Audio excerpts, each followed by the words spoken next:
खाला जान जो तुम ऐसा कह रही हो। जब से मैंने अपनी जमीन की रजिस्ट्री तेरे नाम की, तेरा और तेरी बेगम की बदल गया। अल्लाह झूठ ना बोलता, 2-3 बीघे उसे क्या दे दिए, मानो मोल ले लिया। पगारी डाल के बिना रोटी गले से नहीं कर, और जितने रुपए तुम्हारे पेट में छूट चुके ना उतने से तो पूरा काम हो ले लेते। देख देख तेरी बेगम कैसे बात करती है। कैसे बात करती है? कैसे बात करती है? अल्लाह झूठ ना बोलवा, ठीक ही तो कहती हूँ। अब तो तेरे सामने ही बोलने लगी। देखो खाला, आपस के झगड़े में तू मुझे मत डाला।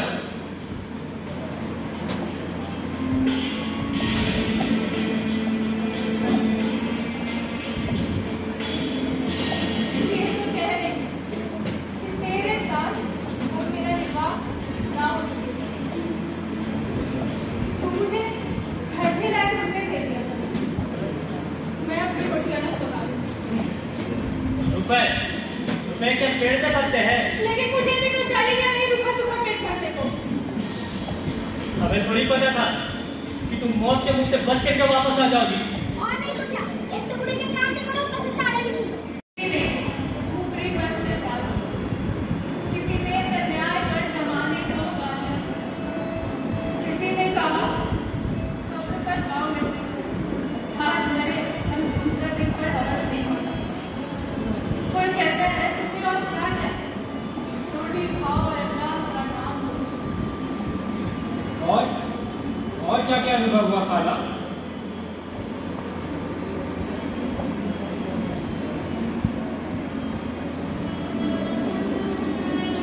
किसी ने तो हंसी हंसी में बात ही डाला।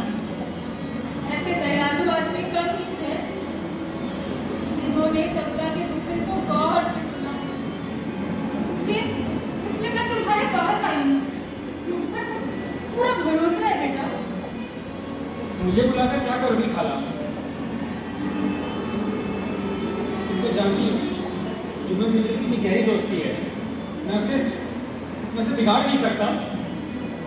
तो क्या बिगाड़ के डर से कोई माँ की बात भी ना करे? छोड़ो खाला, तुम मेरी मजबूरी नहीं समझ पाओगी।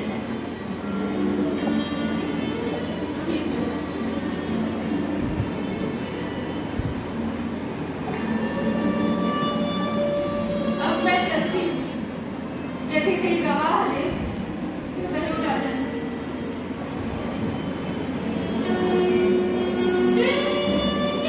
भाई रुको,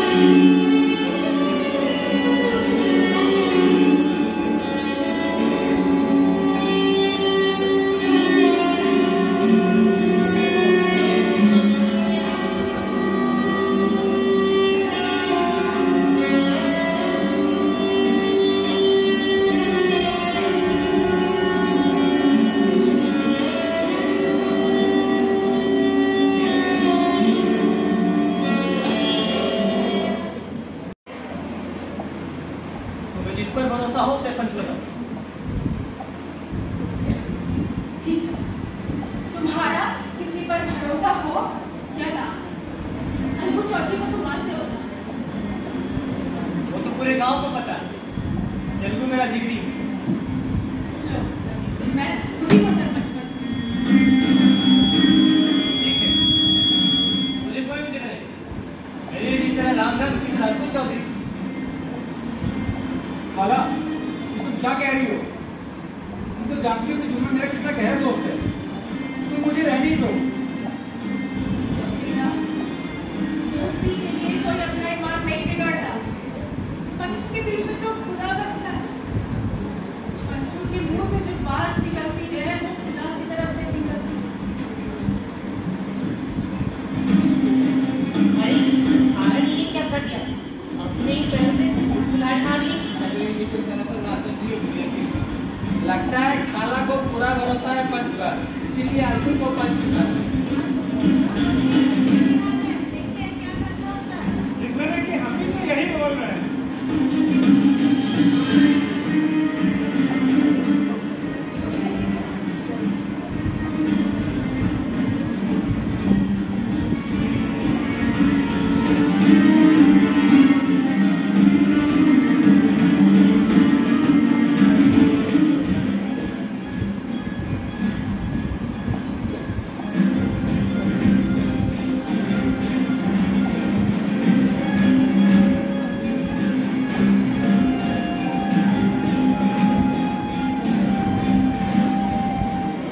जुम्मन शेख, हम और तुम पुराने दोस्त रहे। तुमने तो ऐसी तुलछनी पहन दी कि हमारे सारे जन्मों की कमाई उड़ गई, सत्यानाश हो गया और मुझे तुम्हारी दावत तो पड़ी है। वाह भाई! साहू, साहू क्या कह रही है? ऐसा मुझसे क्या पूछ रहे हो? मुझसे बात करो। एक तो मुर्दाबाद हमारे गले बाकी, ऊपर से पैसे मांगने आए हो। वाह भाई वाह! मुर्दाबाद? पर मैंने तुम्हें तंदुरुस्त पहन लिया था। अरे बैल क्या था, पूरा पट्टा था पट्टा। पछाई जाती का ऐसा सुंदर बैल इतनी आसानी से नहीं मिलता भाभी। इतनी सारी कीमत दिखा दी। अरे हम भी बड़े के बच्चे हैं, हमें कोई हीरा मोहम्मद मत समझना। एक तो मुर्दाबाद हमारे गले बाकी, ऊपर से पैसे मांगने चले आए। वाह!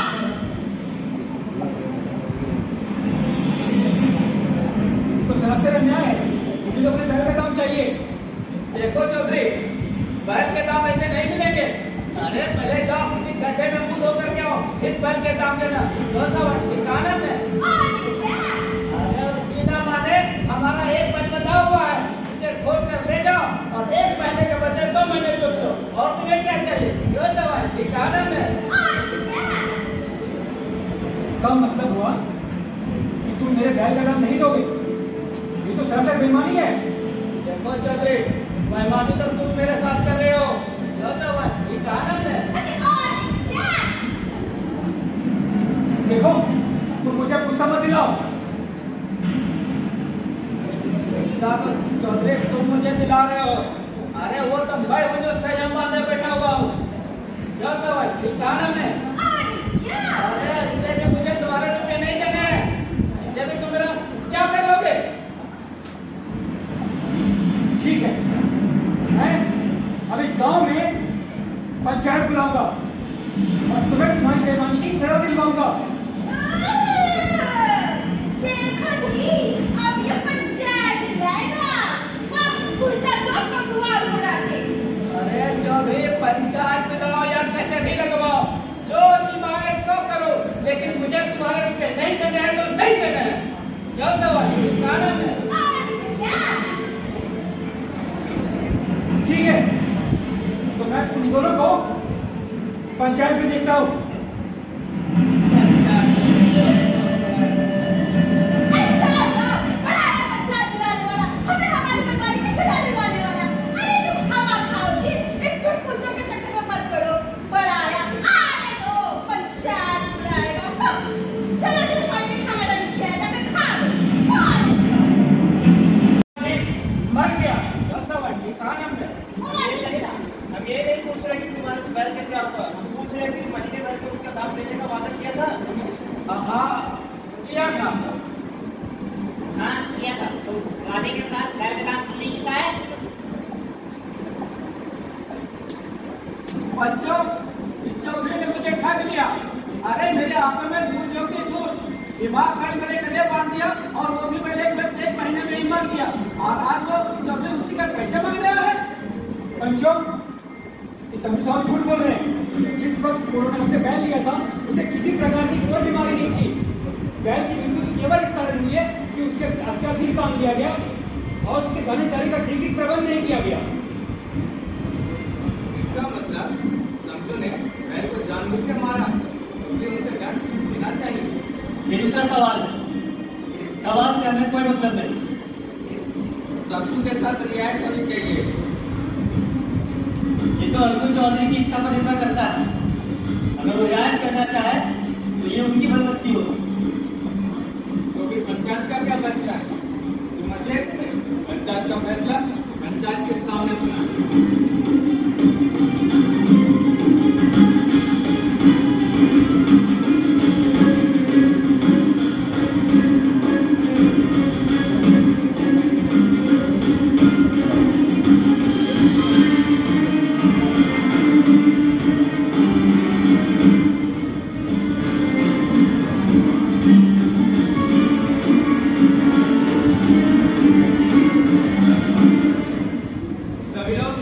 पंचायत का फैसला ध्यान से सुने।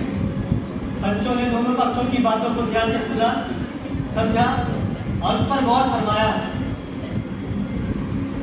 समझू साहब के लिए यही सही होगा कि वो अलगू चौधरी के बैल के पैसे वापस कर दें, क्योंकि जब समझू साहब ने बैल लिया तो बैल को किसी तरह की कोई भी बीमारी नहीं थी। और अगर उसी वक्त समझू साहब अलगू चौधरी के बैल के पैसे वापस दे देते तो आज वो अपने वादे से नहीं मुकरते। और बैल की मौत बस इस कारण से हुई कि उसके दाने चारे का ठीक प्रबंध नहीं किया गया और उससे अत्यधिक काम लिया। समझू साहू के लिए यही सही होगा और पंचायत का भी यही आखिरी फैसला है कि वो अलगू चौधरी के बैल के पैसे वापस कर दे, नहीं तो पंचायत उनके खिलाफ कड़े से कड़े कदम उठाएंगे।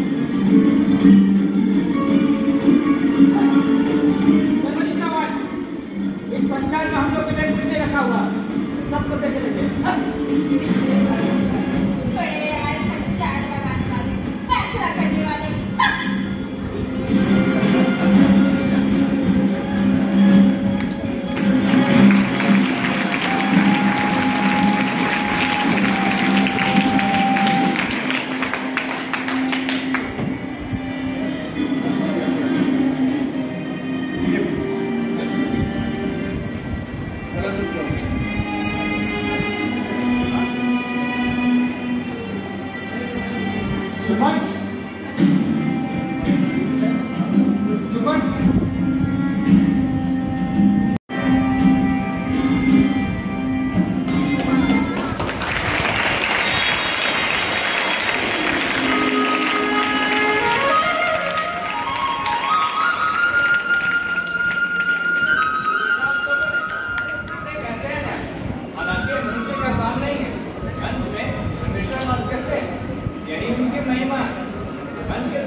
और फिर से हरी हो गई।